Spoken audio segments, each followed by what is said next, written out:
We've all gotten them before.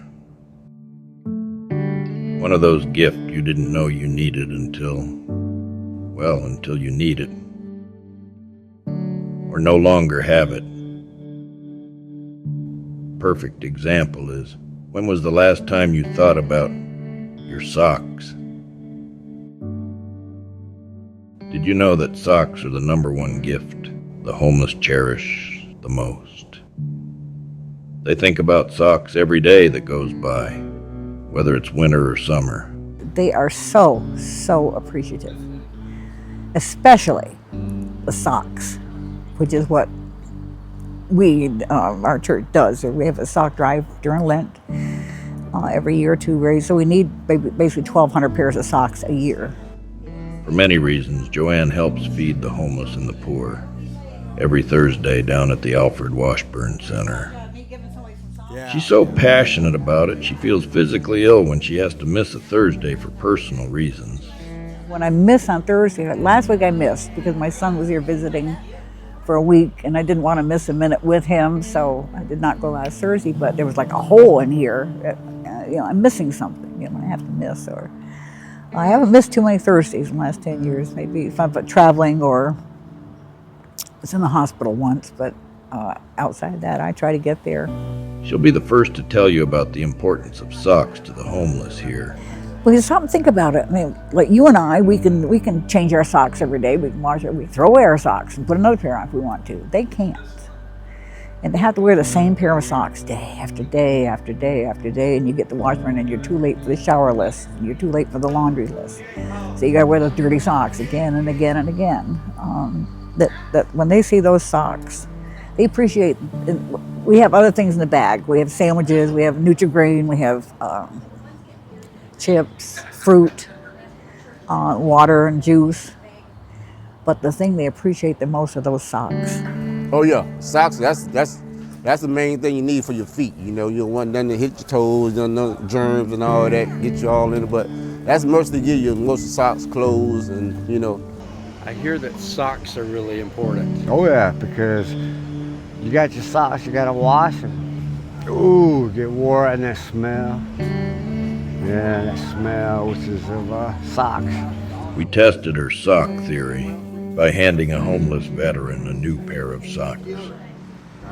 For you giving me these socks, mister, I mean, gosh, it was just like, I needed some, so. So what is it about socks that makes everyone so happy when they get some? Mister, you just don't know. This is the God's truth. My feet are hurting right now from not wearing socks. They may be a little moist or whatever, but you can bet your butt when I'm through with you, I'm going to put a pair on. I thank you. I mean, God, I don't know what to say. Needless to say, it breaks Joanne's heart that the basket in the back of the Basilica of St. Michael the Archangel is nowhere near full. Full of socks the ladies of Sodality intend to deliver to the homeless before Easter. So Joanne would like to challenge each of us to try and go a week without wearing any socks, or wearing the same pair without ever taking them off for a week. Go a week wearing the same pair of socks and see what it feels like. Wear a pair of socks and your feet can go out in the yard, get them all wet, and then put your shoes back on and stay that way for a couple of days and see what it feels like. It's been my experience, people, when they've experienced something, then the light goes on, but when they just hear about it or see it, it's like, well, I'll get us a sock, but they're probably gone tomorrow or somebody. But homeless people do not remove their shoes because someone is likely to steal them, which means they keep their socks and shoes on all the time. And stealing is a big thing amongst them. I don't understand it. How you've heard that thick as thieves, people steal. Not so with the homeless. It's like dog eat dog. While it can be depressing to think about, it should also be a stark realization that we are all one check away, or one traumatizing event away from being on the street ourselves. One thing that struck me early on, one of the people I met down there is an older black gentleman that we were talking one day, and he said, I asked him how he came to be homeless, and he said he had a roommate, and for years they'd lived in this little apartment, living on their Social Security or disability, whatever. And the landlord increased the rent like double almost, and they couldn't pay it. So he's been on the street ever since.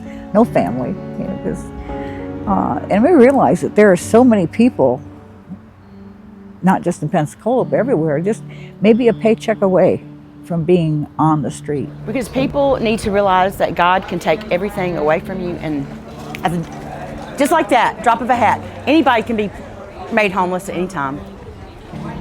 Don't take your lovely life, your lovely 5,000 square foot home and your fancy cars and fancy guys. Don't take all that for granted. I mean, God can just take it away from you just like that.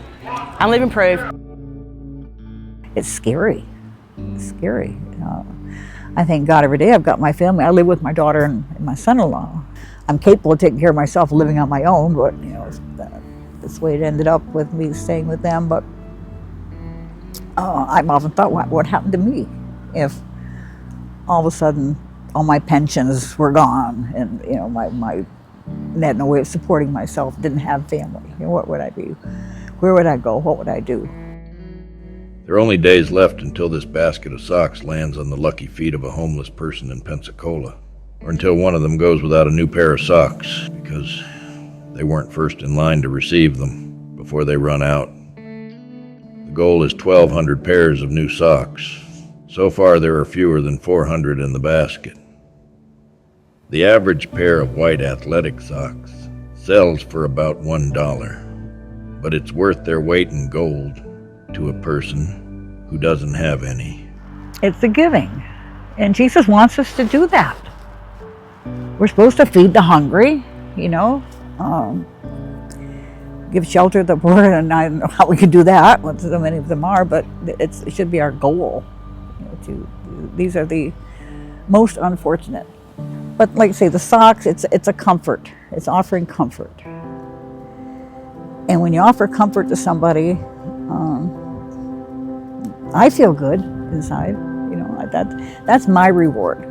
That feeling I've done something. Might be a little something, but it's something. The people that we're working with are on the front lines of that war. They are the most affected, the most beaten up and downtrodden, and we are here as a MASH unit, so to speak, to help patch them up, give them back their dignity, and have them go back out to fight again. And when you look at it from that standpoint, you can't let the supply lines falter. You know, and so it is very much a motivator that if we aren't here, what happens to them?